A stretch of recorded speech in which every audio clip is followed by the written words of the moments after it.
Lyft extending its losses in the pre-market as it enters the third day of trading. Yesterday, shares tumbled below that IPO price of 72, down almost 12% after a strong debut on Friday, Jim. And more questions today about what ability sellers have to sell or short, and then why a name that was oversubscribed 20 times is doing this so soon. Yeah, look, I issued mea culpa last night on Mad Money because what I felt was if you price it at 72 and goes to opens to 86, goes to 88, good sign.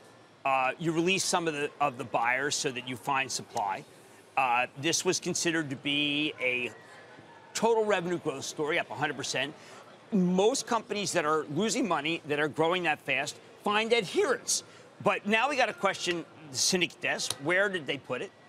Did they have anybody who said, listen, through thick and thin, I'll be a buyer? And obviously not. They priced it. They placed it badly, not priced it badly.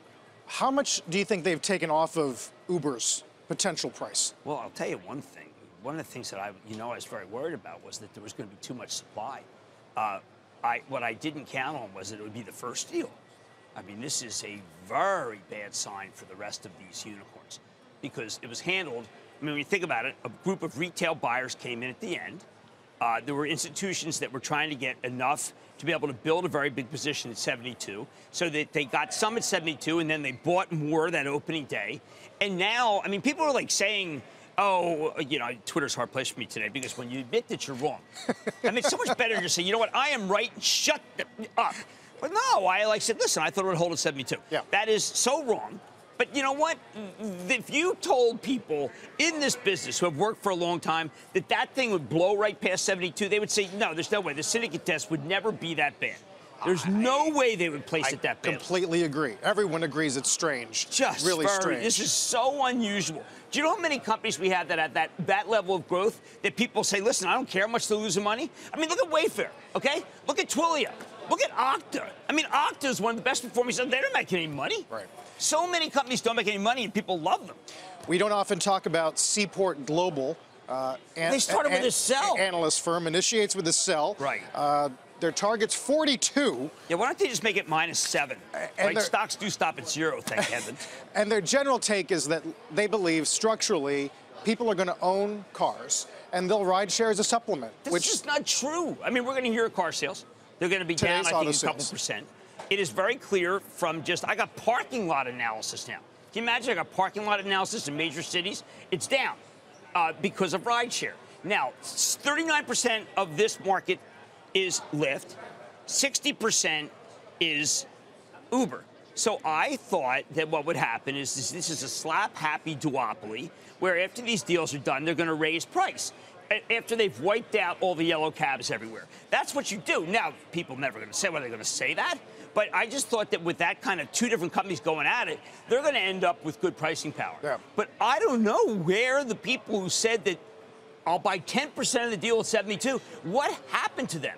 I mean, this thing is in free fall. It has to eventually find a level, but the Seaport Global piece was just, look, this is a joke. Look at this wall graphic. I mean, we remember the day after the Facebook IPO, and Lyft's performance is undershooting that. I mean, I guess I thought that the retail buyers would come back, but they obviously had no staying power. There's a tremendous number of people shorting this thing, even though that's supposed to be impossible at the beginning. Right. I mean, I got guys banging it down. It's obvious that the buyers were waiting for someone to say something that would be, listen, this stock should be bought. They didn't get it. There's not. I mean, when Seaport Global determines, we're sitting here talking about Seaport Global. I totally. How about Seaport Domestic? Honestly, but where is the syndicate desk? Right. Where are the buyers? And the answer is, wow, they botched this. Now you can say, no, Jim, you botched it because they did it right, and you were the one that thought 72 would hold. And I would say, hey, shoot me. Well, don't do that. Right. And don't kick me. And I never kicked my dog. Okay. But. Of course, Andrew Sorkin talked to the Lyft co-founders a few days ago and talked about the pressures of being public after being private for so long. Take a listen. I mentioned Elon Musk. Yeah. He has said the public markets are just a terrible place to be these days. That if you're trying to actually grow a business, why not just stay private? Look, we're ready to be held accountable. We're excited. I think in our case, I think what we've seen in talking to investors, that more people are maybe surprised to see the numbers that we're putting out. And I think this is a great part of the process. For us, this wasn't the goal. This is a milestone along the way. But we feel like it helps us with additional access to capital. You don't think it convinces some companies not to pull the trigger, do you? No. It just convinces them to say, listen, you got to get better control over this. You lost control at the beginning. You didn't release the buyers. The thing was, you had a lot of market buyers. The public did not use limit. Like I said, please use a limit of 79. But no, I think that these unicorns are going to plow through. But there'll be other brokers who handle these deals, and they'll look at how this deal was priced. They'll say, listen, we can't have this happen. There's too many good things happening away. We don't want the IPO. Like Delta just reported amazing numbers. Delta, I thought that Delta was doing terribly. There are so many good things happening.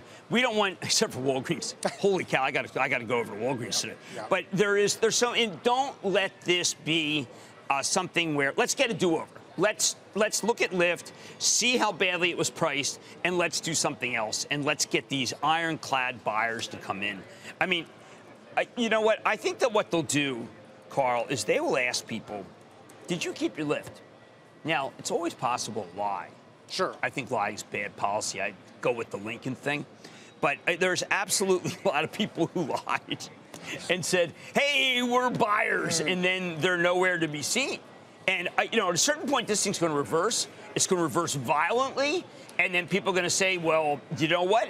That's the shorting ended and the selling ended. But it is highly unusual to see this happen. This was really bad. You think it bounces today, or too early to tell? I mean, it's so ugly. I would think that the syndicate desk would call people and say, listen, if you ever want another chance, you better come in and give us a buy order right here, or else we just are going to make it so that you're a pariah, in a scarlet letter or whatever. But this was a disaster. Yeah.